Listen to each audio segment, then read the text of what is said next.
Hey family, I spent about 7 hours yesterday writing a long paper about abortion, and so that's what we're talking about today because it's been on my mind, obviously, and I just want to talk about it. So first off, I want to cover the legal principles of the issue. It's a very controversial topic, but there are set-in-stone legal things involved with it that I want to discuss and get those out of the way so we understand the foundation from which we're going to be talking about this topic. So, if any of you don't know, abortion is legal as of Roe versus Wade, a Supreme Court decision that determined that statewide banning of abortions is unconstitutional. This basically means that no state is allowed to ban abortions as a practice in general. It does not mean that states cannot pass legislation that restricts or makes it harder to get an abortion. It just means you cannot outright ban it. This Supreme Court decision has been the reason why the states have not been fighting over making it illegal. A lot of people would like to do that, but that's not what the fight's been over. The fight has been over whether or not the legislation that's being passed to restrict and enforce restrictions of abortions is constitutional and legal. That's the fight that's been going on. That's the America Foundation. That's basically the only thing you need to know about abortion legislature in America itself as a collective whole is that it is illegal to ban it. Therefore, abortions are, until Roe versus Wade is overturned, if it ever is, abortions are legal in America. The only places where it can change is in the states. So we live in Texas, Vito, you don't, but most of us live in Texas, and so we're going to talk about Texas abortion legislature. So guys, Texas is one of the biggest supporters of abortion restriction. If it was possible, I'm sure that Texas would have already abolished abortion as a practice, but however, it is unconstitutional to do so, according to Roe v. Wade. So Texas has been the one to really pursue limitation of abortion in its jurisdiction. As of late 2013, a new legislature was created by the Texas legislative branch. The legislation that was passed did three main things. One, it banned abortions after 20 weeks of pregnancy. It requires abortion clinics to meet the same standards that hospital-style surgical centers have to conform to. And it required that a doctor who performs an abortion has to have admitting privileges in a nearby hospital. From a surface perspective, these things can be seen in two ways. One, it creates a safer environment for abortions to be performed in. Or two, it's a cold-hearted attempt to limit the rights of women. Personally, I think it's a safer way to do things, and if we can get abortions completely done away with, then I will support anything that pursues that. The reason for that is what I'm going to talk about in this next part of the video. That was the legal portion. Here's what I think. I believe in the rights of women. However, I don't think the right for a woman to control what happens in her own body takes place in the abortion clinic. I think that choice takes place in the bedroom. I think women and men alike have the same ability to restrict themselves and take control of their own actions. To me, what abortion stands for is the lack of responsibility on American women and American men. Guys, the three of us know that Americans are capable of keeping in their pants. The three of us have been doing it for 19, 21, and 23 years, respectively.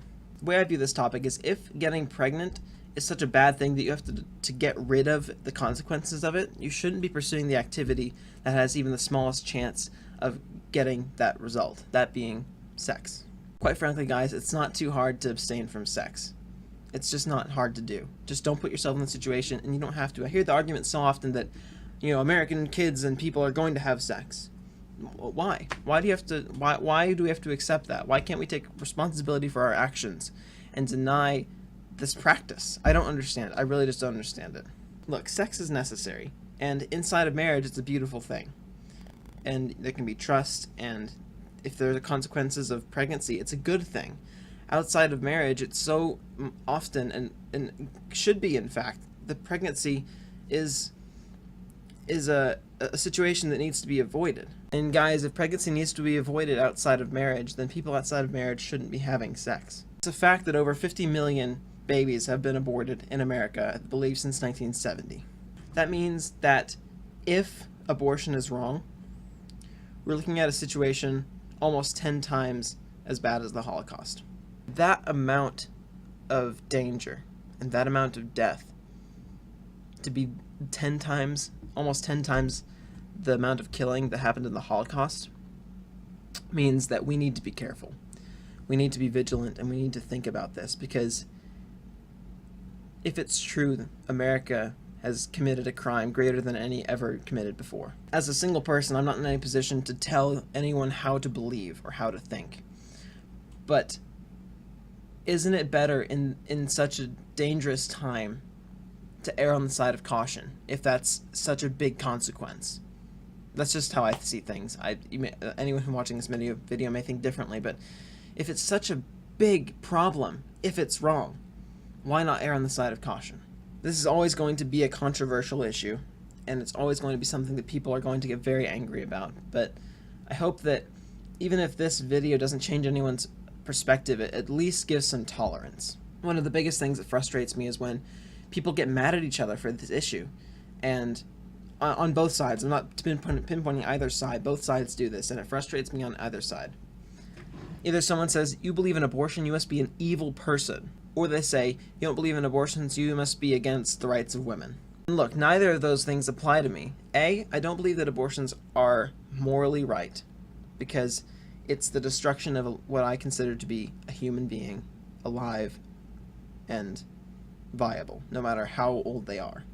And at the same time, I think that women do have every right to control their own body.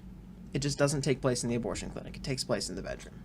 The reason I believe so strongly about this topic is because it's becoming so accepted into culture.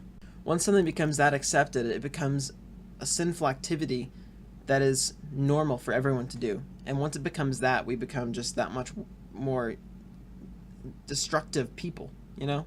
It's just dangerous, and I want to speak against that. This video's been pretty lengthy, and I apologize for that, but this is something I really just felt like I should talk about, and I hope that this makes a difference to someone, even in a small way. On to the family stuff. Josie, yes, you now have the most viewed video on our channel at 400 or so views, and that's very impressive. Congratulations. I'm determined to beat you. Tessa and I will make a collaboration video whenever we're able to, and that's going to get far more views than you did, so be prepared. Daniel and Josie, my favorite superhero is probably going to have to be Spider-Man, I think. See, I don't think Batman is a superhero. He's a hero, to be sure, but he is not a superhero. He has no super ability. Nothing about him makes him super except for his money. So I have to say that he, as well as Iron Man, are not superheroes. They are only heroes. So Spider-Man has a particular ability, and therefore that makes him super, and therefore he qualifies as a superhero, and I really like him, so we'll go with Spider-Man. Vito, it's time to ask you a question, and here it is. Before I say that, I love you all. Sorry about the depressing video, but just wanted to talk about it. I will see you on Wednesday, Vito. And how much wood could a woodchuck chuck if a woodchuck could chuck wood?